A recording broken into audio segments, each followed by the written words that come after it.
নমস্কার, দেখছেন নিউজ 18 বাংলা। আপনাদের সঙ্গে রয়েছে আমি সোনিয়া। ঘড়ির কাঁটায় ঠিক সন্ধ্যে 7টা মানে সময় আমার বাংলার। আর আমার বাংলার শুরুতে আজ নজর রাখবো মুর্শিদাবাদের ভরতপুরের বিধায়ক হুমায়ুন কবির।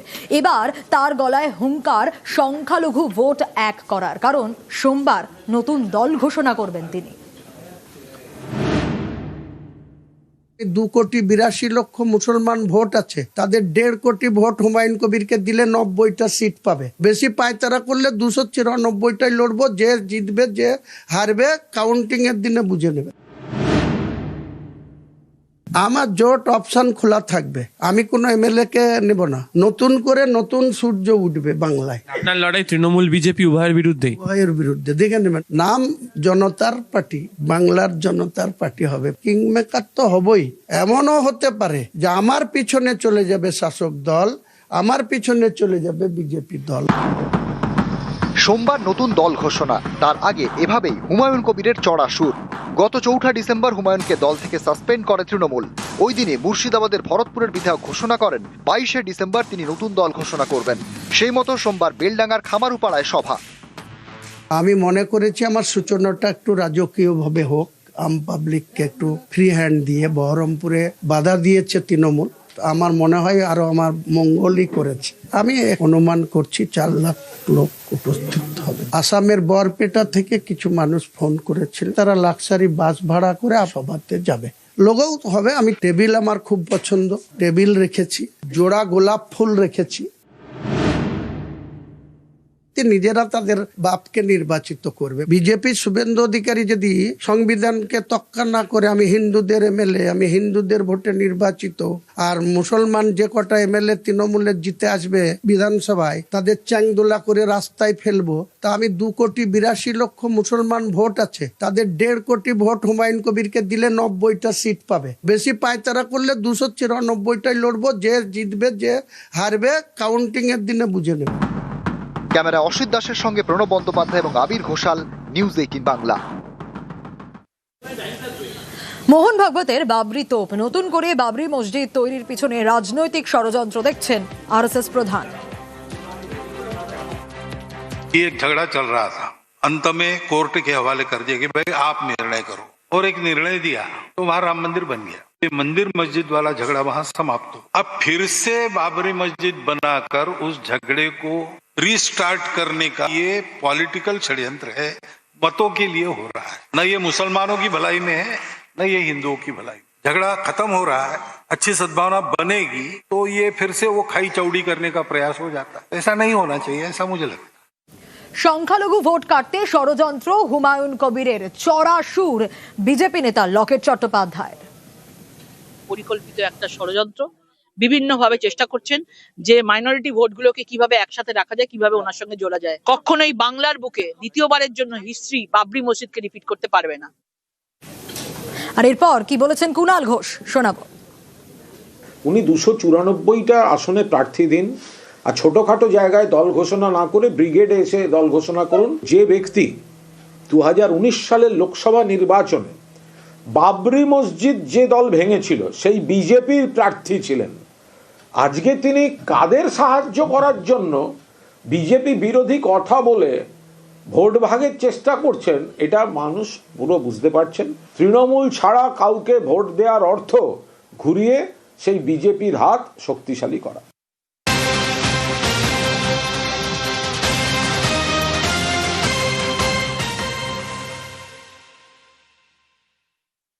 ভয় আতঙ্কে অত্যাচারিত হয়ে এখানে আসতে হয়েছে।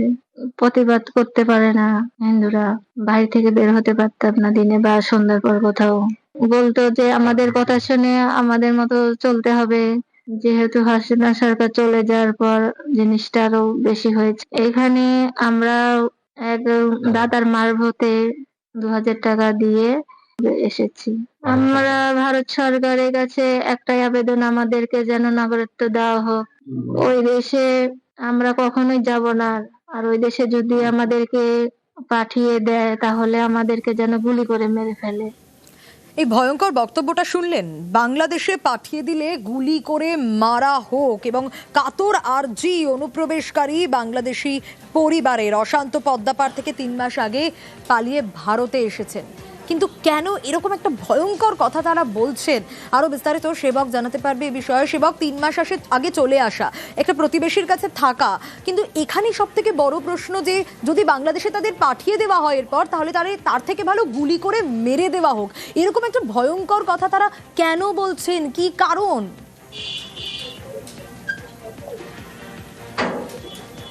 একদমই সোনিয়া, দেখো, এই যে বাংলাদেশি অনুপ্রবেশকারী আমরা বলছি, যে পরিবার যারা এখানে এসে আশ্রয় নিয়েছেন, তাদের যে অভিজ্ঞতা তা এতটাই বিভৎস, তারা এতটাই একটা অবর্ণনীয় পরিস্থিতির মুখোমুখি হয়েছিলেন, যে পরিস্থিতিতে তারা এক কাপড়ে রাতারাতি দালালের মাধ্যমে চলে এসেছেন পুরাতন মালদায়। এবং তারা বলছেন যে হাসিনা সরকারের এই যে পতন, তারপর থেকে তাদের বার কয়েক হুমকির মুখে পড়তে হয়েছে। শুধু তাই নয়, তাদের বাড়িঘর লুট করা হবে, তাদের নাকি ধর্মান্তরের হুমকি দেওয়া হয়, এমনটাও তারা বলছেন। এবং একই সঙ্গে তাদেরকে জমি জমা হাতিয়ে নেওয়ার চেষ্টা করা হয়, তাদেরকে খুন করে ফেলা হবে, এমনটা হুমকি দিচ্ছিল ধর্মীয় মৌলবাদীরা। আর এতেই তারা আতঙ্কিত হয়ে পড়েন, কারণ তারা বলছেন যে তারা পরিবারের মেয়েরা বেরাতে পারছিলেন না বাড়ি থেকে। বিকেলের পর থেকে তাদের বাইরে যাওয়ার মতো পরিস্থিতি হচ্ছিল না, পরিস্থিতি এতটাই খারাপ ছিল।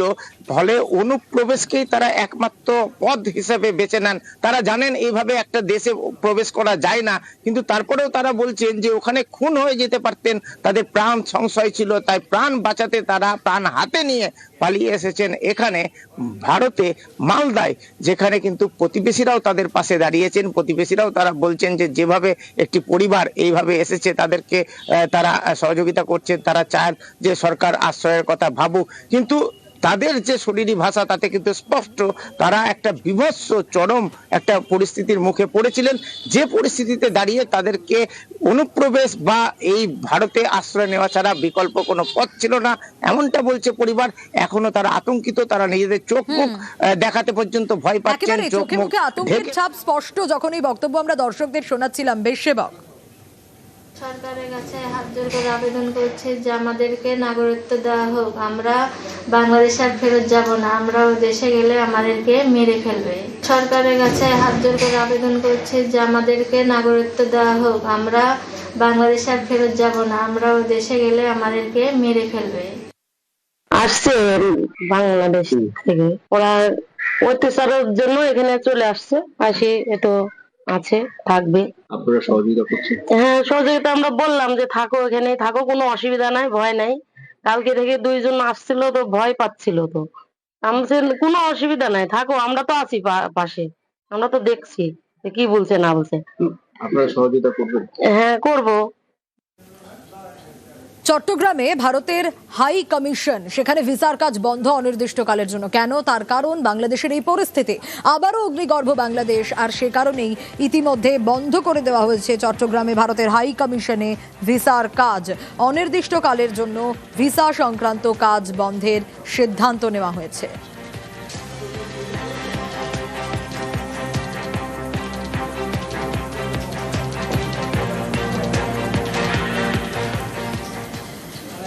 বাংলাদেশে দীপু দাসকে পুড়িয়ে পিটিয়ে খুন, এবার ভারত বিচারের কথা বলছে। এবং যে কথা বলছে ভারত, আপনাদের জানিয়ে রাখি, হিন্দু হত্যার কড়া বার্তা দিল্লির তরফ থেকে এই কড়া বার্তা এসেছে, কারণ বাংলাদেশে হিন্দু অত্যাচার নিয়ে উদ্বেগ প্রকাশ। দীপু দাসকে খুনের বিচার চাইল ভারত। দীপু খুনে জড়িতদের কড়া শাস্তির দাবি, বিবৃতি জারি ভারতের বিদেশ মন্ত্রকের। ইউনূস সরকারকে চাপে ফেলে বিবৃতি ভারতের।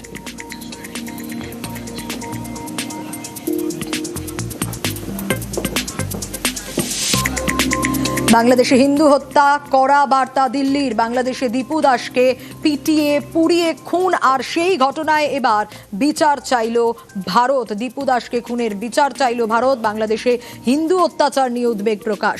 দীপু খুনে জড়িতদের কড়া শাস্তির দাবি, বিবৃতি জারি ভারতের বিদেশ মন্ত্রকের। ইউনূস সরকারকে চাপে ফেলে বিবৃতি ভারতের।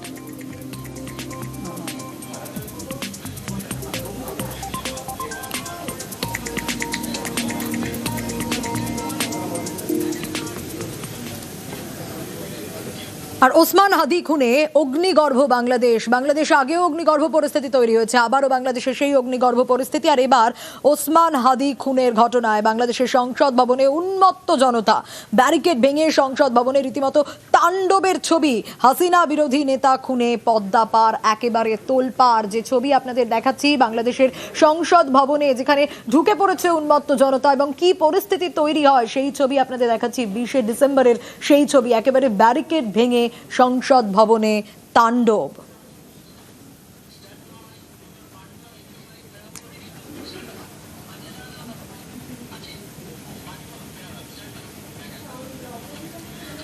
পান্ডুয়ার দিকে নজর রাখতে হবে, কারণ ধৃত বাংলাদেশি অনুপ্রবেশকারী। কিন্তু এই পান্ডুয়া থেকে যে গ্রেপ্তার করা হয়েছে বাংলাদেশি অনুপ্রবেশকারীকে 3 বছর আগে চোরা পথে ভারতে এসেছিল বলে অভিযোগ। দালালের মদতে ভারতে এসে নাকি বসবাস। টলিগঞ্জেও কিছুদিন ছিলেন অনুপ্রবেশকারী। পান্ডুয়ার দক্ষিণ পাড়া থেকে ধৃত রিয়াদ হাসান।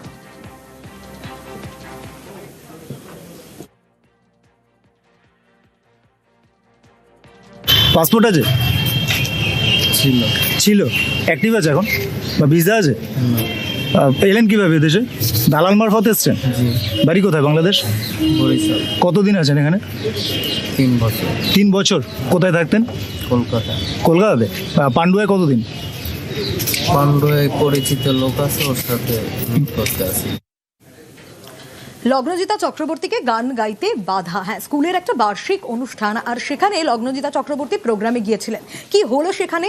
সেকুলার গান গাইতে হবে তাকে, হ্যাঁ এমনটাই অভিযোগ। এবং ইতিমধ্যে কি ব্যবস্থা নেওয়া হয়েছে এই গোটা ঘটনাকে কেন্দ্র করে দেখাবো তার ডিটেল রিপোর্ট।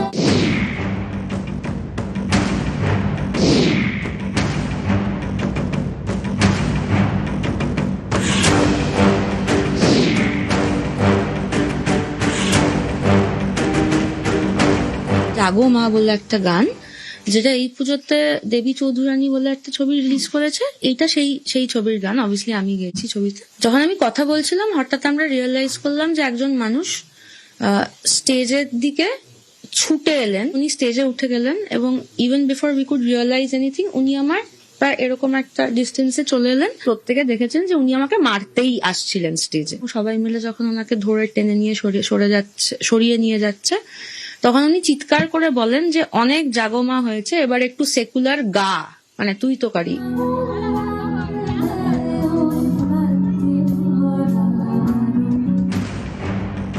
পূর্ব মেদিনীপুরের ভগবানপুর, এখানকার একটি বেসরকারি স্কুলের বার্ষিক অনুষ্ঠান ছিল শনিবার।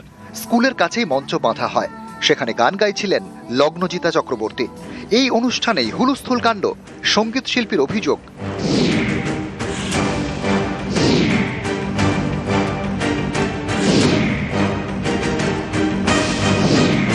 অনুষ্ঠান চলাকালীন মঞ্চে উঠে পড়েন মেহবুব মল্লিক, যিনি বেসরকারি স্কুলের কর্ণধার এবং অনুষ্ঠানের আয়োজক। তিনি মঞ্চে উঠে লগ্নজিতাকে মারতে যান বলে অভিযোগ।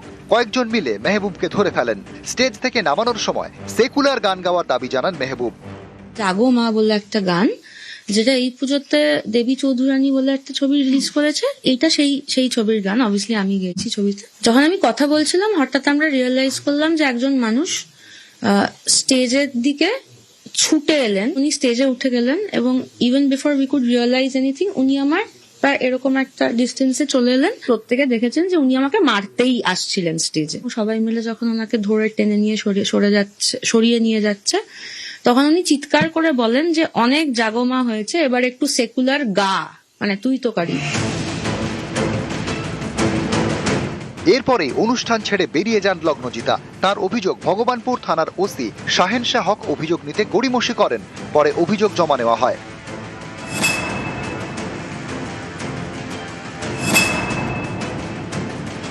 থানার তরফেও ইনিশিয়ালি যেটুকু আমাদের কথা বলে মনে হয়েছিল যে ওনার শিল্পীর তরফে ওনার মনে হয়েছিল যে it could have been handle in a better way. So আমরা এসডিপিও লেভেলের অফিসারকে দিয়ে আমরা ওসির এগেনস্টও একটা ডিপার্টমেন্টাল এনকোয়ারি আমরা ইনিশিয়েট করেছি। লগ্নজিতার অভিযোগের ভিত্তিতে রবিবার গ্রেপ্তার করা হয় বেসরকারি স্কুলের মালিক তথা অনুষ্ঠানের আয়োজক মেহবুব মল্লিককে। উনি টাইম দিয়েছিলেন 4টায়, আমরা শীতের কারণে ওটা দেরি হয়ে গেছিলো, 6:30 বেজে গেছিলো। উনি এটাতে খুব রেগে যান, দিয়ে এক্সট্রা টাকার জন্য ডিমান্ড করেন। আমরা ওতে রাজি হইনি। আর উনি যে গানটা গেয়েছিলেন, তো ওই গানটাকে বলা হয়েছিল যে আপনি আরেকটা অন্য যে কোনো সেকুলার গান। ওনার মনে হয় প্রেস্টিজে লেগেছে, দিয়ে সঙ্গে সঙ্গে প্রোগ্রাম বন্ধ করে দেন এবং উনি থানায় এসে কমপ্লেন করেন।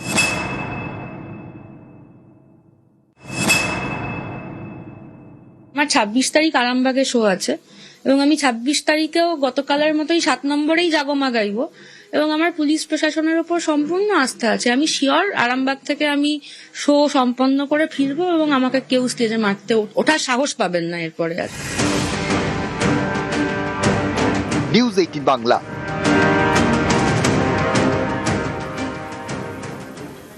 সেকুলার গান গাওয়ার দাবি, লগ্নজিতাকে হেনস্থার অভিযোগ, সরব হয়েছেন বিশিষ্টরাও।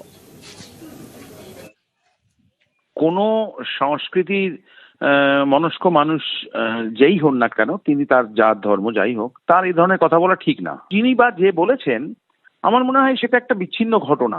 এটা হয়তো সেই লোকটার ব্যক্তিগত সমস্যা, সুতরাং এটা নিয়ে খুব একটা বিচলিত হওয়ার কিছু নেই। যিনি বলেছেন এটা ব্যক্তিগতভাবে তার অন্যায়। যে শিল্পী গান করেছেন, আমাদের অত্যন্ত প্রিয় একজন শিল্পী, সে তার গানটি রেন্ডার করেছে। তাতে যদি একজন কারোর ব্যক্তিগত প্রবলেম হয়, সেটা নিয়ে খুব একটা মাথা ঘামানোর দরকার আছে বলে আমার মনে হয় না। মানুষ একটা বেসিক জিনিস বোঝে না যে আজকে এই টেকনোলজির যুগে মানুষ এত অ্যাডভান্সমেন্ট, বিজ্ঞান বাড়ছে, মানুষ কোথায় কোথায় চলে যাচ্ছে, সেখানে মানে এখনো ধর্ম নিয়ে, আরে এটা একটা গান, হ্যাঁ মানে সে তো আমরা অনেক সময় সুফি গানও গাই, মানে মানুষের কোথাও নিরাপত্তা নেই।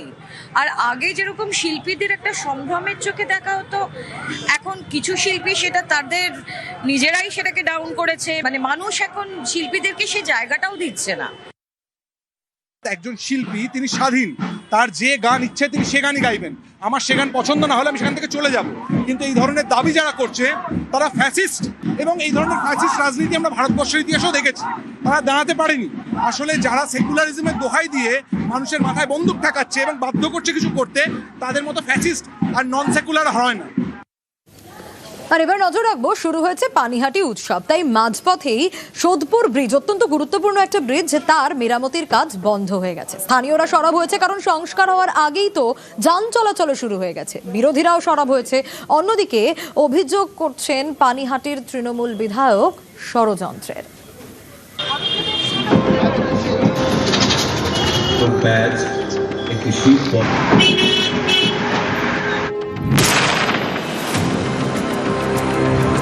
উত্তর 24 পরগনার পানিহাটিতে সোদপুর ব্রিজ বারাসাত মধ্যমগ্রাম থেকে সোদপুর হয়ে কলকাতা হাওড়ায় যাতায়াতের জন্য অত্যন্ত গুরুত্বপূর্ণ। 43 বছরের পুরনো এই ব্রিজ বয়সের ভারে দুর্বল, জায়গায় জায়গায় ভেঙে গিয়েছে। 16 নভেম্বর থেকে ব্রিজ মেরামতের কাজ শুরু হয়, বন্ধ করে দেওয়া হয় যান চলাচল। আচমকায় সেই মেরামতির কাজ বন্ধ। স্থানীয়দের অভিযোগ, পানিহাটি উৎসব শুরু হওয়ার কারণেই সংস্কারের কাজ মেটার আগেই ব্রিজ খুলে দেওয়া হয়েছে। উৎসব তো পরে মানুষ বেঁচে থাকলে সব হয়, বেঁচে না থাকলে হবে না, মরে গেলে কি হবে? বন্ধ করা যায় না, চাপে পড়ে বন্ধ হলো, যেহেতু মেলাটা আছে এর জন্যই হলো। সোদপুর ব্রিজ থেকে কাঁচকল মোড়ে নামলেই বাঁ দিকে অমরাবতী মাঠ, সেখানে প্রত্যেক বছর পানিহাটি উৎসব হয়। হাজার হাজার দর্শকের ভিড়। গত শনিবার থেকে শুরু হয়েছে পানিহাটি উৎসব। পূর্ত দপ্তরের বক্তব্য, এই সময় ব্রিজ বন্ধ থাকলে যাতায়াতে সমস্যা হবে, তাই পানিহাটি পুরসভার তরফে আপাতত ব্রিজের কাজ বন্ধ রাখার আবেদন জানানো হয়। আমাদের কাছে রিকোয়েস্ট এসছে, সেটা হচ্ছে পানিহাটি মিউনিসিপ্যালিটির চেয়ারম্যানের কাছ থেকে। পানিহাটি উৎসব আছে, হাজার লক্ষ লোকের জমায়েত হয়, যদি পার্শিয়াল ব্লক থাকে তাতে মানুষের অসুবিধা হবে। আমাদের district administration as well as আমাদের হায়ার অথরিটির সঙ্গে কথা বলেছি, এবং এটা সিম্প্যাথেটিক্যালি মানে মানুষের অসুবিধার কথা ভেবে এই ডিসিশনটা নেওয়া হচ্ছে। Heavy vehicle cannot enter, cannot pass. আজকের দিনে দাঁড়িয়ে ব্রিজটা খুলে দিয়ে মেলার উদ্বোধন হবে বলে মানুষের প্রাণ নিয়ে খেলা করছে, মানে কিছু পরিকল্পনাই নেই। যারা চেয়ারে বসে আছে, আমাদের বিধায়ক বলুন কি এই পৌরসভার চেয়ারম্যান হোক, ওরা কি করে এমন একটা ডিসিশন নিতে পারে? উৎসবের মতো হবে, তাদের কোনো আপত্তি নেই কারো, কিন্তু হঠাৎ করে খুলে দেওয়া হচ্ছে। এখন সেক্ষেত্রে কোনো বিপদ থাকবে কি থাকবে না, এটাও সরকার বা যারা এই কাজ করছেন তাদের ভেবে নেওয়া দরকার। প্রত্যেক বছরই 20 তারিখে পানিহাটি মেলা, উৎসব এবং বই মেলা এবং বিভিন্ন ধরনের অনুষ্ঠান এখানে হয় এবং সেটা জেনেই ওরা হাজার হাজার মানুষকে আটকে দেওয়ারই একটা ষড়যন্ত্র। 90% কাজ হয়ে 10% বাকি ও ফার্স্ট উইকের মধ্যে জানুয়ারিতে সব কাজ কমপ্লিট করে দেবে। সম্পূর্ণরূপে চক্রান্ত, একটা উত্তেজনা সৃষ্টি করার, পানিহাটির উন্নয়নকে বন্ধ করে দেওয়ার। উত্তর 24 পরগনা থেকে সুবীর দে, নিউজ 18 বাংলা।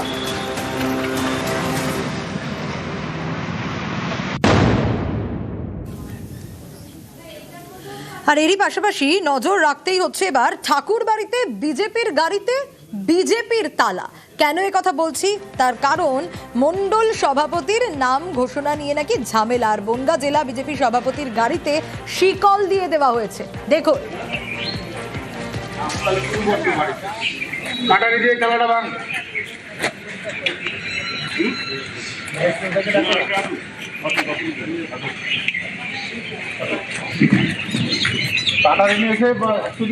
তোমার সাথে আমার কথা, আমার বাড়িতেও আসছে, আমার বাড়িতেও আসছে, আমার তোমার সঙ্গে দেখা করতে। ঠিক আছে, আমার ওর সাথে কথা।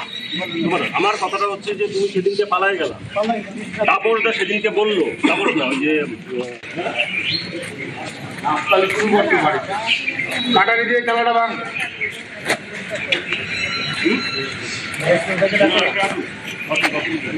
শিকল তো দিয়ে দেওয়া হলো। আর এই শিকল দেওয়া নিয়ে সুব্রত ঠাকুর, শান্তনু ঠাকুরের মধ্যে রীতিমতো তর্কাতর্কি। কিন্তু এই পরিস্থিতি তৈরি হলো কেন? অনিরুদ্ধ রয়েছে আমার সঙ্গে, আরো ডিটেল জানাতে পারবে। অনিরুদ্ধ, ঠিক কি ঘটেছে, কি অভিযোগ উঠে আসছে, এরপর কি হলো?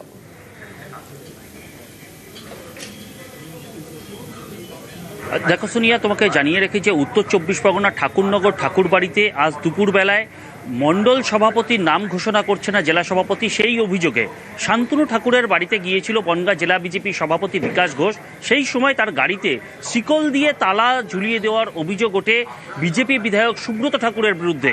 এবং সুব্রত ঠাকুর এই বিষয়ে জানিয়েছেন যে এই বিষয়ে তিনি তালা দেননি। মণ্ডল সভাপতি দীর্ঘদিন ধরে ঘোষণা করছেন না জেলা সভাপতি। মণ্ডলের যে সমস্ত বিজেপি কর্মীরা আছে তারা দাবি করছেন যে এই এলাকায় বিজেপির মণ্ডল সভাপতির নাম ঘোষণা না করার কারণে বিজেপি পিছিয়ে যাচ্ছে। সেখানে আগামীতে বিধানসভা নির্বাচন রয়েছে, তৃণমূল কংগ্রেস এবং অন্যান্য বিরোধী দলরা এগিয়ে যাচ্ছে, সেই কারণেই ক্ষুব্ধ কর্মীরা এই ঘটনা ঘটিয়েছেন। যদিও শান্তনু ঠাকুর জানিয়েছেন যে বিজেপির জেলা সভাপতির গাড়িতে তালা দিয়ে দেওয়া এটা কোনো মতেই ঠিক হয়নি। যদি এরকম কোনো সমস্যা থেকে থাকতো তাহলে বৈঠকের মাধ্যমে সেটাকে সমাধান করা যেত। তিনি তার বলা যেতে পারে নিন্দা করেছেন। অন্যদিকে মমতা ঠাকুর কটাক্ষ করেছেন। এই ঘটনাতে রীতিমতন চাঞ্চল্য সৃষ্টি হয় ঠাকুরনগর ঠাকুর বাড়িতে এবং বিজেপির গোষ্ঠীকন্দল প্রকাশ্যে আসে। একেবারে বিজেপির গোষ্ঠীকন্দল প্রকাশ্যে আসছে, বিভিন্ন মহল থেকে এই কথাও শোনা যাচ্ছে। একটু সঙ্গে থাকো অনিরুদ্ধ, দেখি কে কি বলছেন। ভারতীয় জনতা পার্টির যারা খাটাখাটনি করে তারা যদি না থাকে তাহলে আমাদের মতো নেতাদের কি দাম আছে? মণ্ডলটা না ছাড়লে পরে তৃণমূল আপার হ্যান্ড নেবে, সিপিএম ঢুকবে, বিজেপির ক্ষতি হবে। একটা মণ্ডলের মানুষ সাফার করবে, কি করবে? তারা আজকে শুনেছে যে এইখানে বিকাশ ঘোষ জেলা সভাপতি এসছেন, আজকে তারা বলছে যে আজকে একটা হেস্তনেস্ত হবে, উনি বলবেন যে উনি করবেন না কি করবেন। তারা তাদের মধ্যে থেকে কোন কার্যকর্তা বা কর্মী এসে তালা লাগিয়ে দিয়েছে? এগুলো আমি মনে করি একটা খুব গৌরবকর কাজ, কারণ জেলার সভাপতির সঙ্গে এরকম ব্যবহার করা আমার মনে হয় না ঠিক। কারণ মণ্ডল সভাপতি পরিবর্তনের জন্য সেটা সংগঠন আছে, সংগঠন দেখবে। কোনো সাংসদ বা কোনো এমএলএ তাদের কথায় সংগঠন চেঞ্জ হবে, এগুলো প্রকাশ্যে আসা মানে একটা মানুষের কাছে লজ্জার বিষয়। তাই এ নিয়ে আমি আর বেশি কিছু বলতে চাই না, এগুলো উচিত নয়, আমি এটাই বলবো। গাড়িতে তালা দিয়েছে, কি বলবেন এই বিষয়ে? দেখুন, আমি এই বিষয় নিয়ে কোনো কথা বলবো না, যা বলার আমার সাংসদ সব বলে দিয়েছে।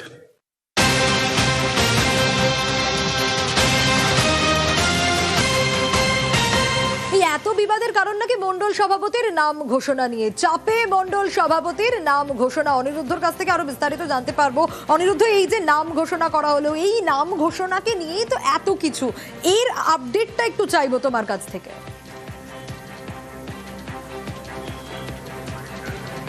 দেখো সোনিয়া, একদমই ঠাকুরনগর ঠাকুরবাড়িতে যে মণ্ডল সভাপতি অর্থাৎ গাইঘাটা 1 নম্বর মণ্ডল সভাপতির নাম ঘোষণা করছে না জেলা সভাপতি, সেই ঘটনা নিয়ে রীতিমতন উত্তপ্ত হয়ে ওঠে বলা যেতে পারে। এবং শান্তনু ঠাকুর কেন্দ্রীয় জাহাজ প্রতিমন্ত্রী, সাংসদ, তার সঙ্গে তার দাদা সুব্রত ঠাকুরের বাদানুবাদ সৃষ্টি হয়। পরবর্তীতে বলা যেতে পারে এক প্রকার চাপে পড়ে রীতিমতন মণ্ডল সভাপতির নাম ঘোষণা করলেন বনগাঁ জেলা বিজেপি সভাপতি বিকাশ ঘোষ। সন্তু দাসকে তিনি জেলা বিজেপির পক্ষ থেকে মণ্ডল সভাপতি হিসাবে, গাইঘাটা 1 নম্বর মণ্ডলের সভাপতি হিসাবে নাম ঘোষণা করেছেন। এখন দেখার, এই সন্তু দাস আগেও এই এলাকার সভাপতি ছিলেন, সেক্ষেত্রে সুব্রত ঠাকুর যে অভিযোগ করছিলেন যে মণ্ডল সভাপতির নাম কেন ঘোষণা হচ্ছে না, এই মণ্ডল সভাপতি সুব্রত ঠাকুরের অনুগামী না শান্তনু ঠাকুরের অনুগামী, আগামীতে এই মণ্ডল সভাপতিকেও মানেন কিনা সুব্রত ঠাকুর, সেটাও কিন্তু এখন দেখার। সোনিয়া, একেবারেই অনিরুদ্ধ, এবার সেটাই দেখা। বিধানসভার 1 নম্বর মণ্ডলে সন্তু দাসকে ছাড়া হয়েছে, আর কল্যাণী বিধানসভা 1 নম্বর মণ্ডলে রতন মণ্ডলকে ছাড়া হয়েছে।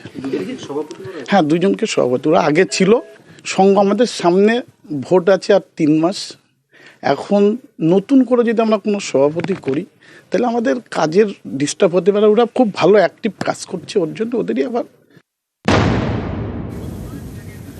এর আগে দেখিয়েছিলাম ডানকুনির কাউন্সিলর সূর্য দে 2022 থেকে জনপ্রতিনিধি, খসড়া তালিকায় তার নামের পাশে মৃত লেখা আসে। তিনি নিজেই সৎকারের জন্য শ্মশানে পৌঁছে গিয়েছিলেন। এবার আজ হয়ে গেল শোক সভা, প্রতীকী শোক সভা।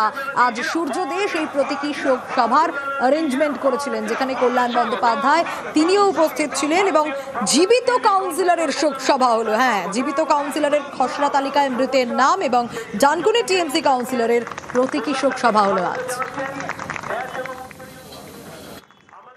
আমি তো জানতাম আজকে জমের হাতে ক্ষমতা, ভগবানের হাতে ক্ষমতা ছিল যে কে কাকে মারবে, কতদিন কাকে জন্মাবে। এখন নরেন্দ্র মোদীর কৃপায় ইলেকশন কমিশনের ক্ষমতা পেয়ে গেছে, কাকে মেরে দেবো আর কাকে রাখবো, কার টাইটেল চেঞ্জ করবো, কাকে কার বর বলবো, কাকে কার বউ বলবো, সে বউয়ের সঙ্গে মায়ের সঙ্গে যে মেয়ের বয়সের ডিফারেন্স কত রাখবো, সব ইলেকশন কমিশন ক্ষমতা পেয়ে গেছে। ওটা ভারতবর্ষটাকে এইভাবে এক করে শেষ করে দিয়েছে। ভোটার লিস্টে মৃত বলে দেখিয়েছে, সেটা বিএলওর ফল্ট বা ইয়ারোর ফল্ট। যতই কল্যাণ বন্দ্যোপাধ্যায় সহ তৃণমূল কংগ্রেস দল প্রমাণ করার চেষ্টা করুক নির্বাচন কমিশন জ্ঞানেশ কুমারের ফল্ট, সেটা নয়। এটা রাজ্য সরকার পরিচালিত, বিডিও বিএলও সব রাজ্য সরকার পরিচালিত, তাই ফল্ট এই রাজ্য সরকারি কর্মচারীদের, এর দায় তৃণমূল কংগ্রেসের।